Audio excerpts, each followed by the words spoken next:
اعوذ باللہ من الشیطان الرجیم بسم اللہ الرحمن الرحیم. نشانیاں بتا کر کہتا ہے کہ بے شک یہ البتہ نشانیاں تو ان لوگوں کے لیے ہیں، یہ نشانیوں سے تو وہ لوگ فائدہ اٹھاتے ہیں جن کے پاس یہ صفات ہوتی ہے. پھر ساتھ کہا او یو بھی یا وہ ہلاک کر دے ان کو. جی یعنی اگر پہاڑ کی مانند جہاز اگر رک جائیں، ہوا نہ چلے، تو پھر ہلاکت ہی ہلاکت ہے. کدھر جائیں گے اگر ہوا نہ چلائے؟ کتنی نعمت کی بات کر. اگر یہ ایک نعمت نہ ہو تو وہیں وہ بند ہو جائے. یا وہ ہلاک کر دے بما کسبوا، بسبب ان کے کیے کہ کیوں لے کے آیا قرآن مجید. یہ آپ ذرا دیکھیں، میں دیکھ ہی رہا تھا کہ جب انسان کشتی میں ہوتا ہے یا اس سفر میں ہوتا ہے، پانی کے سفر میں ہوتا ہے، تو جو انجوائے وہاں کر رہا ہوتا ہے، خوش جہاں وہ ہوائی جہازوں میں جو بے قاعدگی کر رہے ہوتا ہے اور فحاشیاں کر رہا ہوتا ہے اور عریانیاں کر رہا ہوتا ہے، ہاں جی، اللہ کی نافرمانیاں کر رہا ہوتا ہے، مطلب کہ ایک زلزلے کی سی کیفیت ہوتی ہے، اس کے باوجود وہ وہاں ایسی حرکتیں کر رہا ہوتا ہے.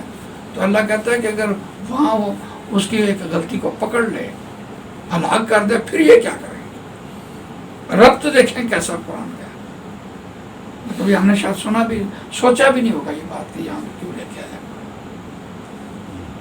قرآن مجید اپنے مقام پر کمال کہہ رہا ہوتا ہے وَيَعْفُو عَنْ كَثِيرٍ، اور وہ وہاں معاف کرتا ہے بہت سے گناہوں کو، وہ وہاں درگزر کر دیتا ہے، معاف کر دیتا ہے. اچھا وہاں پھر پتہ بھی لگتا ہے انسان کو، جس کے دل میں کوئی اللہ کا خوف ہوتا ہے اس کو تو وہ تو اللہ اللہ ہی کرتا رہتا ہے.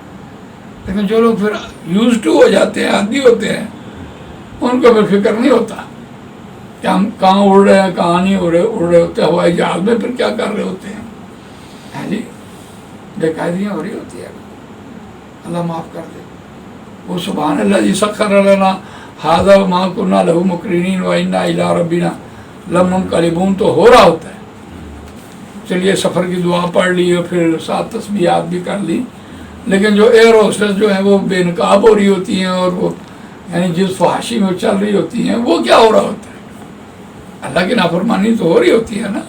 تو اللہ کہتا ہے یہ ان نافرمانیوں کو میں پکڑ کے اسی وقت ان کو ہلاک کر دوں، تو پھر یہ کیا کرے؟ اللہ معاف کر دیتا ہے، درگزر کرتا ہے. اس کے درگزر کرنے کو بھی دیکھو کتنی مہلت وہ دیتا ہے. آگے کیا ہے؟ وَيَعْلَمَ الَّذِينَ، ہاں وَيَعْلَمَ الَّذِينَ عَلِمَ ماضی یعلم مضارع. یہ یعلم جو آیا ہے اس کو دیکھیے. یہ یعلم میم کے اوپر زبر جو آئی ہے وہ کس وجہ سے آئی ہے؟ یہاں اس کے آنے کی وجہ یہاں یہ ہے کہ یہاں ایک ناصبہ محذوف ہے، ناصبہ حرف محذوف ہے، ورنہ آتا نہیں. عالمہ ماضی یعلم مضارع، عالمہ ماضی یعلم مضارع، یہ اسی طرح ہی آتا ہے. جب فعل کی بات ہو رہی ہوتی ہے تو 3 حرف آ رہے ہوتے ہیں. فعلہ سے آپ دیکھیں گے آپ کو سمجھ آ جائے گی، 3 حرف ہی آتے ہیں، فعلہ، فاعلہ، فعولہ. فعل کی بات کر رہا ہوں، آپ نے بھی اسم پڑھ رہے ہیں نا، تو یہ فعل ساتھ چل رہا ہوتا ہے. ایک حصہ فعل ہوتا ہے، 2 حصے اسم ہوتے ہیں. اچھا دیکھیے، یعلم وہ جانتا ہے یا جانے گا، کہ وہ جان لے. اب کہ کہاں سے لے کے آئے؟ ناصبہ موجود ہے. اللہ تو جانتا ہے،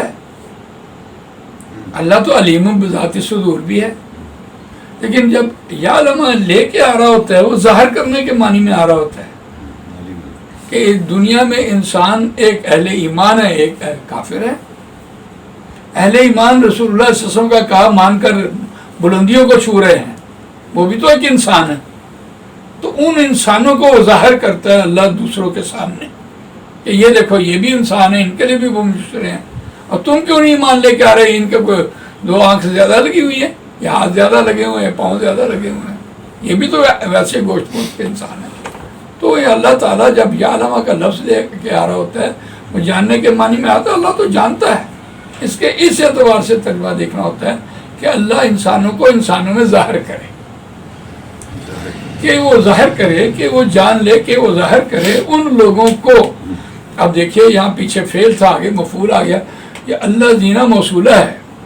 یہ موصولہ جو ہے یہ اس میں معرفہ کی قسم ہے. اللہ زی اس کا واحد ہے، یہ جوڑنے کے لیے لے کے آ رہا ہوتا ہے، بات کو جوڑتا ہے. جب یہ جوڑتا ہے تو تینوں حالتوں میں ایک جیسا ہونے کی وجہ سے فاعلی حالت، مفعولی حالت اور اضافی حالت میں ایک جیسا ہوتا ہے. یہاں ہمیں ڈھونڈنا ہوتا ہے کہ پیچھے فعل آیا تو آگے یہ مفعولی حالت میں ہے. اب دیکھیے دو باتیں آ گئی، اس کو ہم کہتے ہیں یہ مفعول بے بھی ہے اور یہ موصولہ بھی ہے. یعلم الذین کہ وہ ظاہر کرے ان لوگوں کو، کن لوگوں کو، یجادلون فی آیاتنا، جو جھگڑا کرتے ہیں، مخالفت کی وجہ سے جھگڑا کرتے ہیں. حاج یحاجو، یہ یجادلون جھگڑا کرتے ہیں. ہاں جی باب مفاعلہ، جو جھگڑا دوسرا فریق موجود ہوتا ہے، جھگڑا کرتے ہیں اللہ کی آیات میں، اللہ کی نشانیوں میں جھگڑا کرتے ہیں.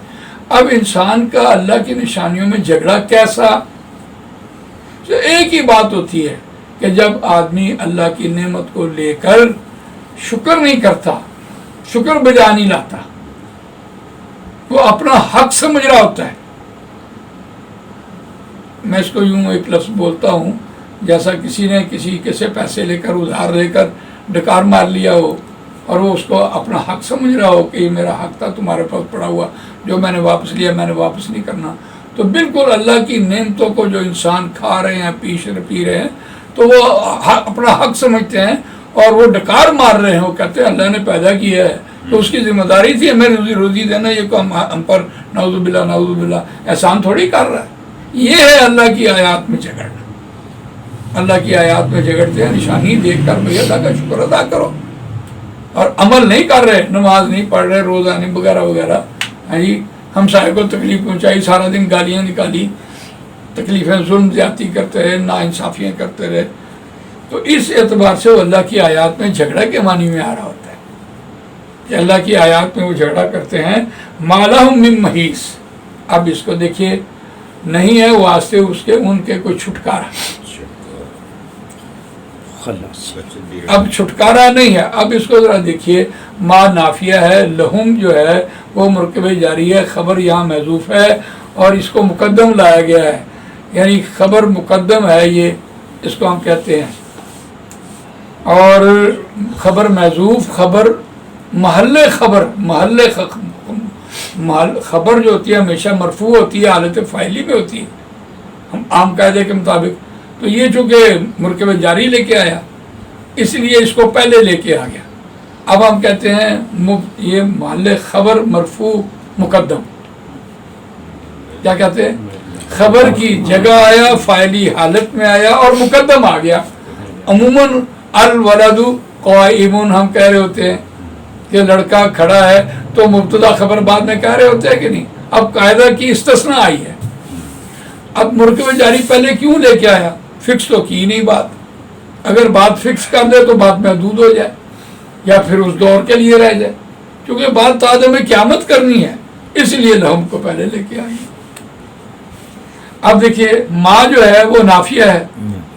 من محیسن کو دیکھیے، اب من محیسن کو، من جو ہے وہ خبر کے طور پر آیا لہم کی، یعنی وہ مبتدا کے طور پر، مبتدا مؤخر نکرہ کیسے کہہ سکتے ہیں آپ اس کو، یہ لے کے آیا مبتدا کی جگہ پر. اس کو بھی ہم کہتے ہیں محل بنا کے لے کے آیا. اب جب محل بنایا تو دو مرکب جاری یہاں لے کے آیا. یہ مرکب جاری کیسے محل بن گیا بھائی، اس کا مبتدا کیسے بن گیا؟ اب جب ہم کہتے ہیں تو ہم اس کو کہتے ہیں کہ یہ جو من ہے یہ زائدہ ہے. مرکب جاری تو نافیہ کی وجہ سے لے کے آیا چونکہ مفعول بننا تھا، محیسن محیسن محیسن بننا تھا، تو محیسن تو رہنا نہیں تھا، محیسن بننا تھا. تو جب خبر موجود نہ ہو تو پھر مرکب جاری لاتے تو یہ من محیس تو اس کی وجہ سے بنا. لیکن جب ہم لہم کے ساتھ اس کا ترتیب دیکھتے ہیں تو پھر ہم کہتے ہیں من یہاں زائدہ ہے اور محیسن جو ہے وہ مبتدا مؤخر نکرہ ہے، محل مبتدا مؤخر نکرہ ہے. یہ اس کی ترتیب بنی، بڑی کمال ترتیب ہے۔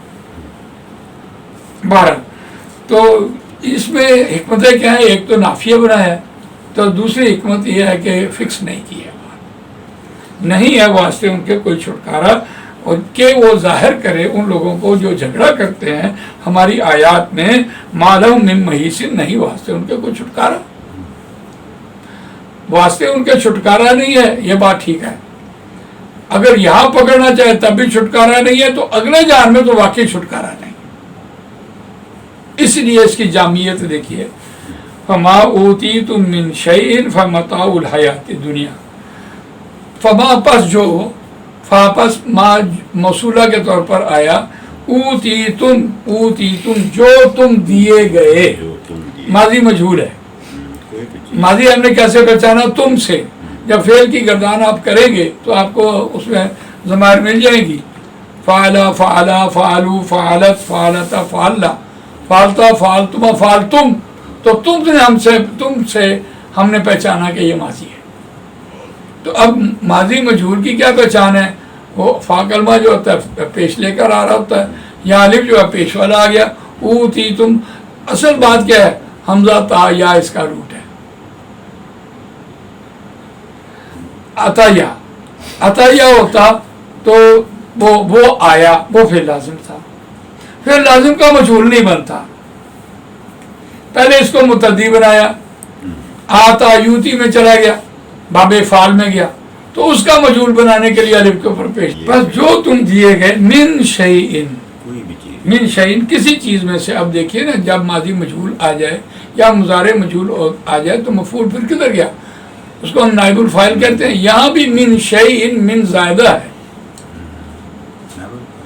من زائدہ ہے، اور شیئن جو ہے وہ محلے نائب الفاعل بن کے آیا ہے، کوئی چیز، ہاں جی، بس جو بھی تم دیے گئے کسی چیز میں سے، فمتاع، یہ بھی قاعدہ پھر وہی ہے کہ اس کو بھی محدود نہیں کیا ہے، وسعت چھوڑی ہے، لیکن اس کا ترجمہ پھر نہیں آیا۔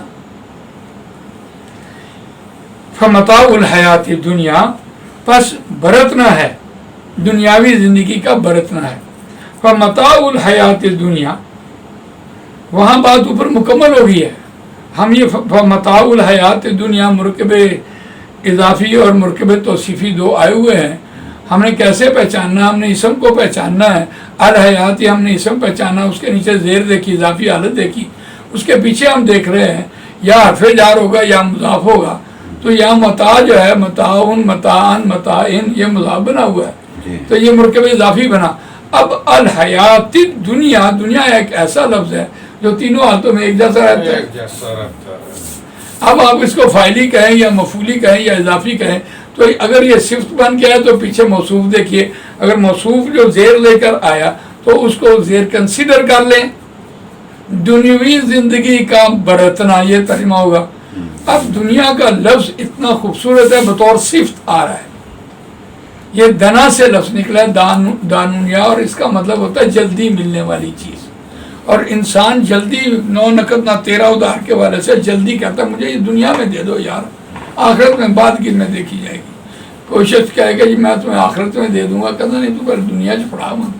حقیر کہیں اس لیے ہے کہ رسول اللہ صلی اللہ علیہ وسلم نے فرمایا کہ اگر اس دنیا کی حیثیت اللہ کے نزدیک کسی مچھر کے پر کے برابر بھی ہوتی تو یہ کسی کافر کو نہ دیتا۔ اور رسول اللہ صلی اللہ علیہ وسلم نے اس کی جو تذکیر کی ہے صحابہ میں، کہ لے کر چل رہے ہیں، ایک کوڑا کرکٹ کا ڈھیر ہے، اس کے قریب کھڑے ہو گئے، کوئی یہاں کھڑا رہنا پسند کرتا ہے، یا رسول اللہ کیسے، یہاں سے تو بدبو آ رہی ہے، آپ نے کہا یہ دنیا ہے۔ ایک بکری کا بچہ مرا ہوا، یہ کہنے لگے، فرمایا کہ یہ کوئی لے لے گا، کہتے یہ تو مرا ہوا ہے، یہ کیسے لے گا، کہتے یہ دنیا ہے۔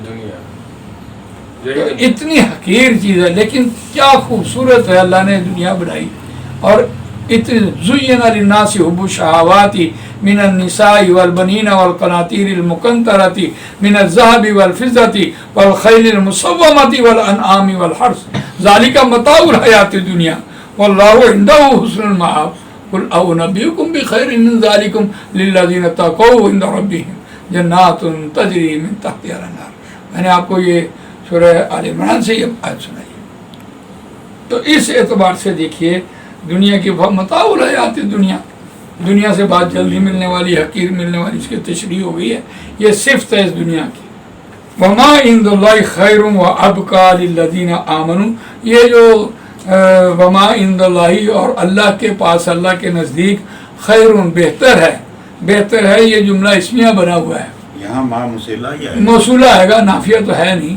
اچھا، اور جو بھی اللہ کے پاس ہے وہ باقی رہنے والا ہے، وہ باقی رہنے والا تو آگے دیکھو خیر بہتر ہے، لیکن مرکب اضافی بطور مبتدا ہے اور خبر نکرہ ہے۔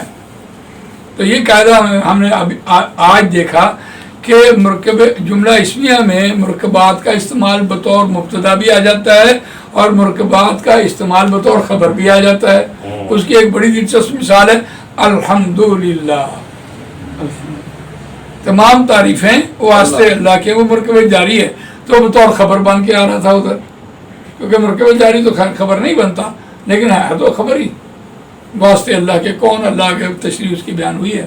تو اس اعتبار سے اس کو دیکھیے کہ عند اللہ مرکب اضافی بطور مبتدا اور خیر خبر ہمیشہ فاعلی حالت میں ہوتی ہے، نکرہ ہوتی ہے، یہاں شرط پوری ہے۔ وابقى، اور باقی رہنے والی، ابقى سپرلیٹیو ڈگری ہے اور باقی رہنے والی ہے۔ خیر وابقى یہ مرکب، یہ عطفی ہے، آپ اس کو عطفی کہہ سکتے ہیں اور باقی رہنے والی، اور آپ اس کو استنافیہ بھی کہہ سکتے ہیں۔ خیرون کے بعد مکمل ہوگی، اب آگے کیا ہے؟ وہ اب کا، اور باقی رہنے والی للذین، واسطے ان لوگوں کے آمنوا جو ایمان لائے، جنہوں نے سنا اور مانا، جی ان کے لیے تو یہ باقی رہنے والی ہے، بہتر تو ہے لیکن باقی ان کے لیے رہے گی، یعنی وہ جنتی لوگ ہوں گے، ایمان والے جنہوں نے سن لیا مان لیا، وہ یہاں اب کا سے مراد وہ جنتی ہے۔ وعلی الذین وعلی ربہم یتوکلون، اب یہاں ایمان والوں کی تشریح بیان ہوئی ہے، وہ اپنے رب پر توکل کرتے ہیں، بھروسہ کرتے ہیں۔ اچھا، توکل اور بھروسے میں جو بات ہے، اصل وسائل کو پورا استعمال کر کے اللہ کے ہاتھ چھوڑ، تب وہ توکل ہوتا ہے۔ اور یتوکلون قرآن مجید کا لفظ دیکھیے، یہ باب تفعول سے آیا اور یہ ہمیشہ فعل لازم آتا ہے، یعنی از خود اس نے بھروسہ کرنا ہے، کسی کے کہنے سے نہیں بھروسہ ہوتا، دیکھا دیکھی نہیں ہے، جزاک اللہ۔